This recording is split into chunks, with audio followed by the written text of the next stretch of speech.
Apa yang terjadi di Papua sebenarnya tidak jauh berbeda dengan apa yang terjadi di Nusa Tenggara Timur hari ini, kawan-kawan. Masyarakat adat Timutis melakukan ritual adat pan dengan menggunakan babab, dengan menggunakan kambing. Untuk apa? Untuk mempertahankan hutan adat mereka di Mutis. Emi, seorang anak perempuan yang harus lahir di pengungsian. Ketika masyarakat adat Besipai digusur ruangnya, tentu cara pandang masyarakat ada, cara pandang orang Nusa Tenggara Timur, cara pandang perempuan di daerah-daerah kita akan berbeda dengan cara Kementerian Kehutanan memandang hutan. Hari ini Nusa Tenggara Timur juga menjadi salah satu provinsi untuk mengedepankan proyek-proyek energi. Teman-teman, Flores ditetapkan sebagai pulau geotermal pada tahun 2017 dengan keputusan Menteri SDM tanpa persetujuan, tanpa minta izin satupun orang Flores yang ada di dalam ruangan ini, atau mungkin satupun orang Flores yang ada di Pulau Flores tidak dilibatkan dalam pembuatan kebijakan ini. Ternyata hampir semua masyarakat yang saya temui, mulai dari anak kecil, motman mengeluarkan kata-kata yang kayak mereka bahkan sampai anak kecil, saya pun bisa bicara seperti itu. Nah, ini apa yang terjadi? Maka kalau misalkan sudah keluar dari sini, tolong sampaikan bahwa di sini kami punya tanah mau dibangun apa yang tadi kita nonton itu ada di dia itu mau dibangun. Waktu saya bilang Bapak, ini saya bisa dengar bahwa punya suara, tapi saya tidak punya power atau suara gitu. Tapi ketika saya ketemu dengan orang menanya tentang Papua, saya jawab iya. Itu kekhawatiran masyarakat yang ada di sana di Papua sangat kaya, semua ada di sana. Tapi kurang lebih dari dokumenter yang kita nonton itu, kalau dari saya tadi 50% saya sudah dengar cerita dari masyarakat itu, dan ini sudah turun-temurun. Luka yang tidak disembuhkan, mau di timur manapun, di Indonesia manapun, yang namanya tempat ada penindasan seperti itu, katong lawan. Papua itu indah, Papua itu kaya, tapi di balik indah itu ada darah, ada air mata yang mengalir untuk bertanggung. Perjuangan ini bukan hanya perjuangan kita, tetapi perjuangan terkhususnya untuk kaum Papua, terus mempertahankan tanah Papua, terus melawan tidak adilan yang terjadi di Papua. Hidup Papua, hidup masyarakat adat Papua, lawan tidak adilan. Papua dijadikan wilayah tanpa persetujuan bangsa Papua, itu dianeksasi, begitu. Apa itu aneksasi? Sebuah pendudukan yang tanpa persetujuan menggunakan kekuatan militer secara besar. Kami turun langsung dan kami mendengarkan suara ibu-ibu yang tidak beda jauh dengan apa yang ada di film yang kita tonton hari ini, bahwa ibu-ibu di Molo itu juga pernah dalam keadaan terlanjang untuk melawan orang-orang yang menambang. Tapi mari kita sama-sama lihat apa yang terjadi di Flores, apa yang terjadi di Sumba, apa yang terjadi di Timor. Mari untuk kita sama-sama melihat bahwa yang ada di hutan itu adalah identitas kita. Dari tadi yang patut untuk kita apresiasi bagi gerakan rakyat Papua adalah sudah sampai pada tahapan pangkat senjata. Namun narasi politik yang menjadi amanat daripada dokumenter tadi itu lebih menawarkan pada pendekatan humanis dalam artian yang slogan Papua bukan tanah kosong. Namun saya mengajak kepada teman-teman semua untuk belajar daripada gerakan militansi dari masyarakat Papua, walaupun dilabeli oleh pemerintah Indonesia bahwa mereka adalah kelompok kriminal bersenjata, tetapi hanya untuk pelestarian alam, hanya untuk hak-hak masyarakat, dan hanya untuk hak-hak rakyat Papua. Mereka tetap berdiri tegak untuk melawan segala bentuk proyek yang ada. Dan terakhir, karena tadi kita melihat skema yang kemudian digunakan oleh pemerintah melalui skema monopoli dan perampasan tanah, melalui korporasi dan perusahaan-perusahaan yang mengantongi izin dari KLHK Begitu juga dengan beberapa perhutani, beberapa hutan industri, hutan produksi tetap, kemudian kawasan konservasi hutan, itu semua adalah skema untuk bagaimana menguasai Papua setahap demi setahap dengan meminggirkan masyarakat dan tanahnya. Karena basis pembangunan yang dibuat oleh pemerintah Indonesia adalah loss ekosistem produk yang mana mendeterminasi pada ekonomi dan mengesampingkan hak-hak masyarakat adat. Sekian saya kembalikan. Eksploitasi sumber daya alam yang terjadi di Papua hari ini sangat masif terjadi toh. Dan semuanya itu kita lihat persoalan tersebut. Kemudian kawan-kawan yang ada di NTT, kamu tahu tidak? Persoalan yang ada di NTT itu apa-apa saja.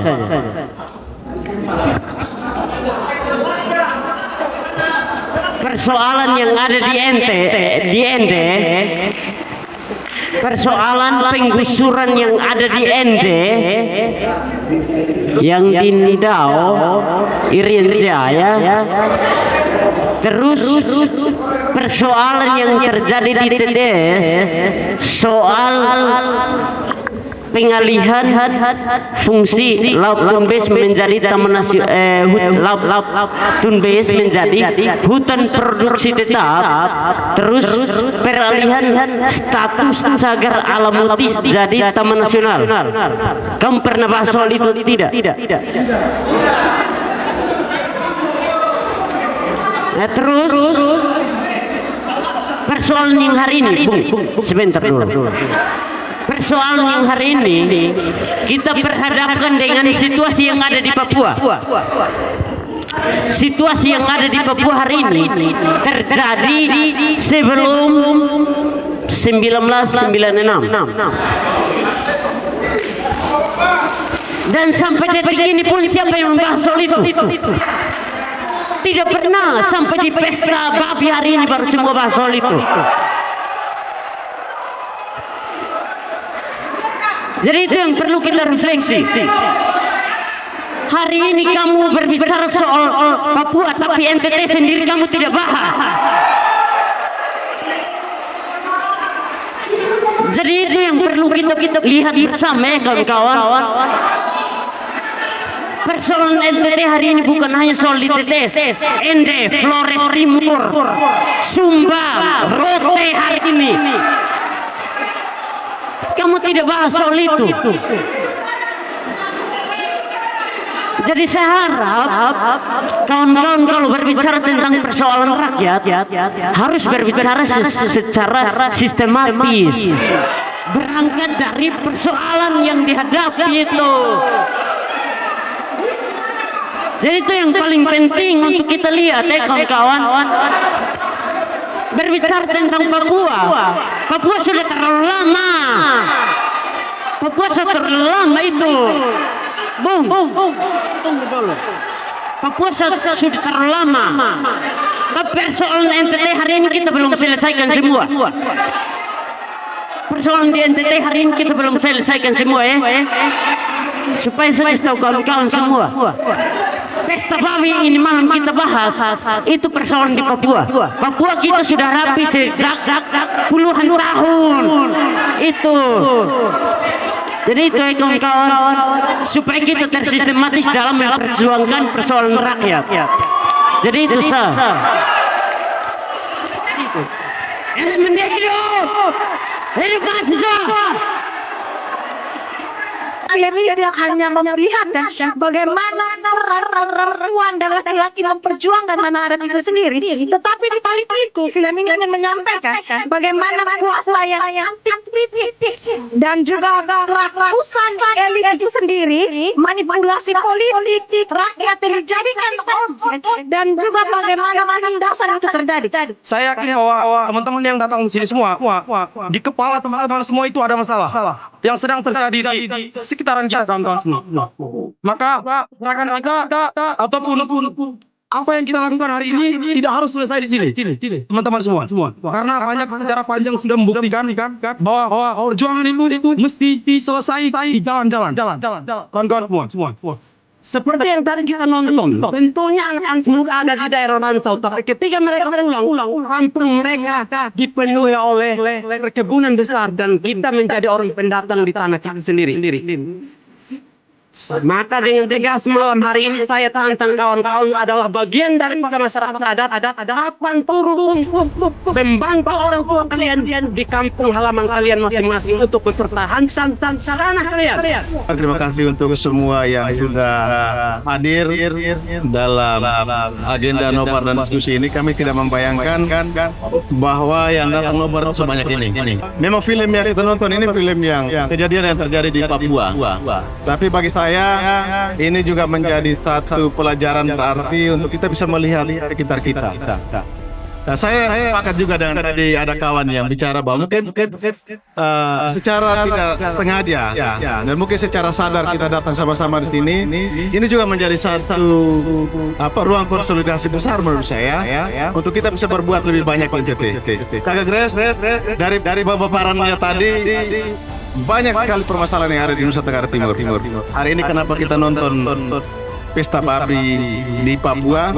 Karena memang di NTT ruang-ruang advokasi dan ruang-ruang wilayah gerakannya di organisasi mahasiswa dan LSM dan lain sebagainya, memang kita hanya bergerak terbatas dan rela bergerak sendiri. Nah, saya berharap momen ini menjadi satu penyatuan antara kita semua. Kak Grace saya tertarik dan saya tahu Walhi itu punya sepak terjang yang luar biasa. Kami KTN ini baru berdiri 2024. Kurang lebih baru masuk 2 tahun.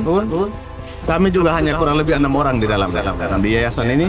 Tetapi jika ada ruang-ruang kolaborasi, ada hal-hal manfaat dari siapapun yang hadir di sini, kami insya Allah siap memfasilitasi. Yang penting punya manfaat.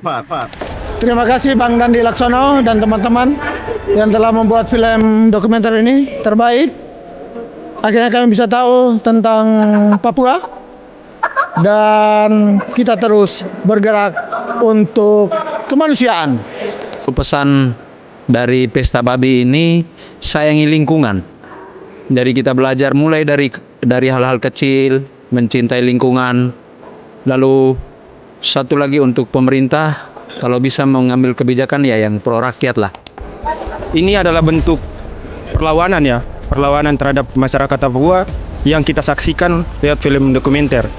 Dan film tadi juga mengkonsolidasikan kita bersama bahwa kita akan melawan ketidakadilan yang terjadi di kabupaten kita, di tempat-tempat dan di sekitar kita. Terima kasih, saya mengapresiasi teman-teman Watchdog, Mas Dandi dan juga sang sutradara Kasih Pripajudale yang sudah membuat dokumenter Pesta Babi ini.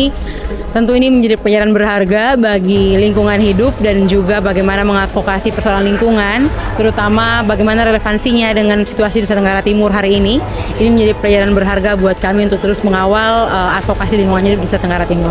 Dan dari film dokumenter ini juga kita bisa mendapatkan data-data terkait dengan proses pembumihangusan lahan dan juga proses diskriminasi yang kemudian dilakukan oleh pemerintah terhadap segenap masyarakat Papua, yang daripada satu poin penting yang kemudian kita ambil daripada film ini sebenarnya ada pada satu penggalan kalimat di mana Papua itu bukan tanah kosong.